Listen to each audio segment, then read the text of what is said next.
You're on camera right now. What are we doing today?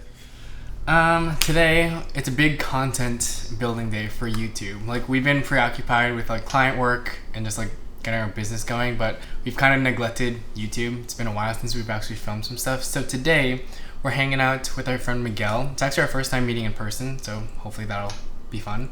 And we're just filming probably like 6 or 7 YouTube videos, this vlog included. And yeah, it should be a good day. Thanks for doing my intro for me. One thing you didn't mention is that today I'm also going to be reviewing kind of my brand new lens, which is this lens on my camera right now, the SONY G-MASTER 16-35 f2.8. And I'm just gonna be kind of talking about pros, cons, what I think about it. Yeah. Also, kind of a little life update. I guess I don't really talk about my actual life too much. I moved into my own house. Moved here because I'm going to college, living off campus this year. So this should be fun. I guess I can take you guys on a tour of my desk setup at a later date or something like that because I'm pretty psyched on it.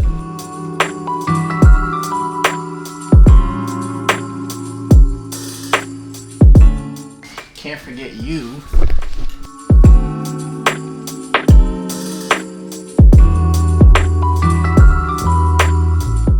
So, the reason why I'm making this video, this review of the 16-35 is, one, for my own validation.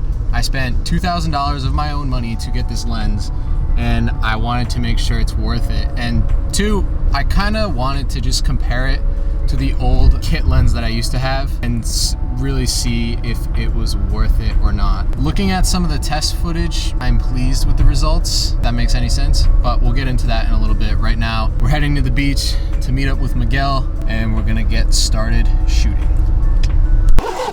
And we're here. This wind's gonna be really bad. It's so windy. Also, this is like plan B. We're here really late because the beach was really crowded and we couldn't find parking. And we could barely find parking here, but this is our backup. Gotta do the classic. What is up? This is Miguel. His Instagram's on screen right now. You probably can't hear me because of the wind.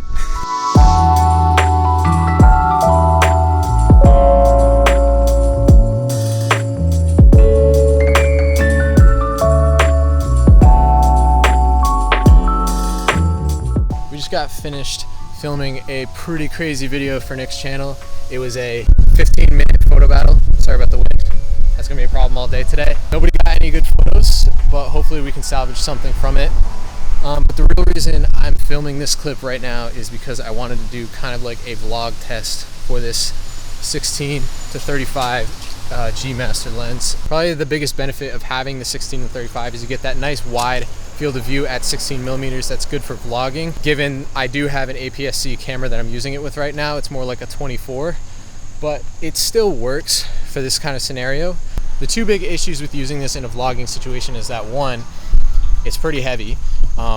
So kind of holding it out at arm's distance, I have to hold it farther for this APS-C camera to make sure I'm in frame. It's pretty heavy for my arm, so I keep having to switch. And two, there's no lens stabilization at all. So I'm just kind of like walking along with this lens and it probably looks pretty shaky right now. There's also no in-body image stabilization in my camera. So both of those two things together, it probably doesn't look super great if I'm walking around like this. But if I stop in one place, the image probably looks pretty decent. And there's probably still some micro jitters and stuff like that, but that's what you get.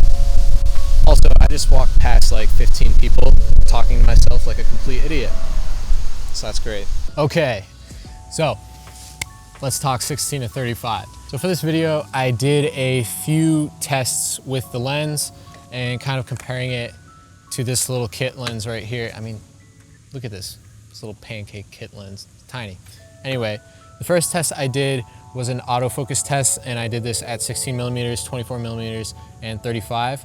What I noticed is that the autofocus was pretty comparable across the board between all the focal lengths. However, there was this one clip that I'll make sure to show on screen right now. It was at, I think, 24 millimeters with the G-MASTER, and it was just focus hunting for no reason. Like the camera was locked off on a tripod and Nick was standing still. Now I don't know if that had something to do with the camera, the lighting, and not the lens, or if it was something to do with the lens. There weren't many scenarios when I noticed that using the kit lens in the past, so I'm just wondering if it has something to do with the G-MASTER. And also during this autofocus test, I was also kind of looking at the video quality. And just from this specific clip, the G-MASTER definitely has better video quality. There was this weird blue flaring kind of thing going on with the kit lens. Don't know if it was just that specific shot or if it's just because this is less than $100 worth of glass. I don't know. I'm hoping that the better video quality is due to the fact that the G-MASTER is more expensive and better made, but I guess we'll never know. Now the next comparison I did, it was a photo comparison showing the difference in depth of field. Now one of the main reasons I had upgraded to the G-MASTER was because it is an f2.8 across the board, whereas this kit lens is just an f3.5 to 5.6. So starting out at 16 millimeters, the depth of field is kind of comparable. The 16 to 35 image looks a little bit brighter. That's just because I was trying to compensate with it being at 2.8 versus 3.5 on the kit lens. Other than that, the images look pretty similar. Once we go to 24 millimeters though, you can start noticing that depth of field a little bit more on the G-MASTER. It starts to become a little bit more pronounced. And then once we punch in all the way to 35, G-MASTER clear winner here with that nice background bokeh. The kit lens really doesn't have much in the depth of field department right here. This definitely should be the case because of the aperture range that the G-MASTER has compared to the kit lens. I was honestly a little bit surprised to see how much of a difference it was though. Now the next test I did was a sharpness test just within photos because it's easier to look at. For this, the G-MASTER was noticeably sharper on my end of things. It'll be harder for you to tell on your end because it's going through YouTube compression and stuff like that. When we punch into the image, you can see that the movement watch face is much sharper with the G-MASTER lens. The kit lens, it's just kind of soft around the watch face. You can even see the fingerprints that we left on the watch face when trying to position it with the G-MASTER. And then I took this second photo of the bridge right there just to kind of see if you can notice a sharpness difference when it's all the way zoomed out, all the way wide. It's kind of hard to notice until you punch in a little bit, but you can definitely tell that the kit lens has this weird softness around the trees. I'm pretty sure this was shot at f8, so that softness shouldn't be out of focusness per se. It's more or less the fact that it's lesser quality glass. And the last test I did between the two lenses was corner sharpness. And this is where I noticed a night and day difference. Basically, the G-MASTER is sharp from edge to middle all the way across the board. And the kit lens completely goes soft towards the edges. You can really see that the watch face is not really sharp when it's positioned in the corner of the frame. And you've already seen the vlogging scenario I did with this and some of the video examples as well. But what do I like about this lens? Well, like I said, this lens is super sharp. You really can't go wrong with the optics of the G-MASTER. It also, like I said, has a constant 2.8 aperture. I was finding that I was having a difficult time using the variable aperture on this kit lens because usually in my videos and photos, I want a more shallow depth of field, and f3.5 is pretty decent at 16 millimeters.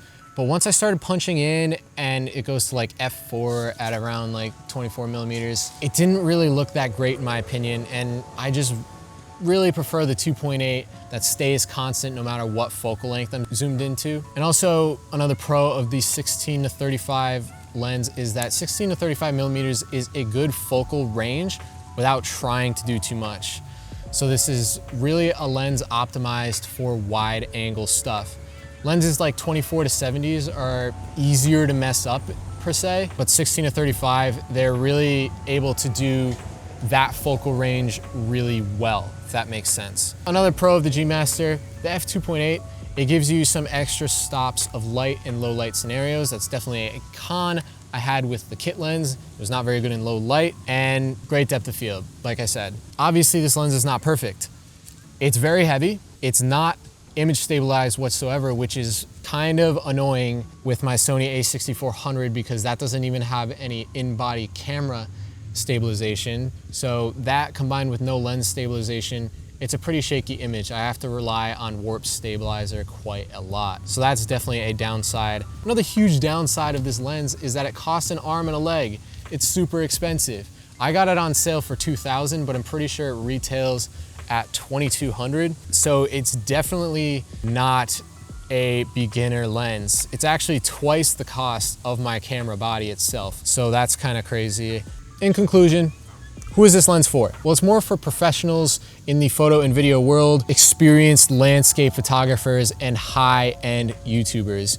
If you're a beginner, this is probably not the first lens you want to go for just because it's so expensive. But what really drew me to this lens and why I bought it is that I am using it in professional scenarios. I wanted to use it for real estate, but also YouTube and personal projects to kind of have a higher quality touch. And I also just love the 24 to 35 millimeter look. This lens does a really good job with that at f2.8, so I thought it was really great. And after using it with Nick's camera for a while, I really enjoyed the user experience with this lens. That's pretty much all I have to say about the G-MASTER. Yeah, so for the rest of the day, me, Nick, and Miguel, we're gonna go shoot some other things, so stay tuned for that. What's happening right now, Nick? We're in the middle of an A7S versus Nikon Z6 II video, as you can see, and we're trying to set up like the focus modes. We're trying to do like a continuous like spray of photos, but we're having some issues with the Nikon. Make sure it's up on the updated firmware. So here's what's happening, folks. We're here at Port Wetherill in Rhode Island. If you're from Rhode Island, you know this is a very famous spot. This is what we're gonna do. Nick and Miguel are going to B-roll battle. I am going to fly our brand new drone, which I haven't talked about yet. It's the DJI Air 2S. If you guys wanna see a review eventually or some sort of video with the Air 2S, let me know down below. But I'm gonna fly that for the first time and I'm just gonna get a bunch of footage. So here comes a nice cinematic sequence. You're welcome.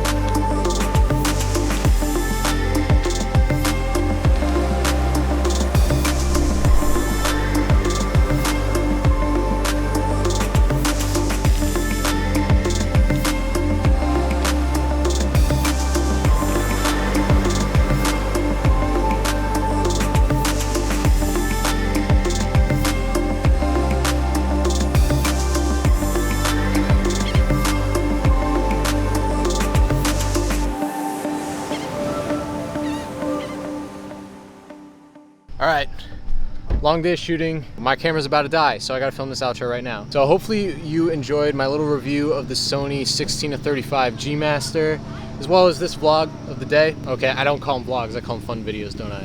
If you wanna see more of these, please leave suggestions in the comment section below. Feel free to like the video, subscribe. Also follow Nick and Miguel on Instagram. That should be self-explanatory. With that all said and done, I'll see you guys in my next video. Peace out.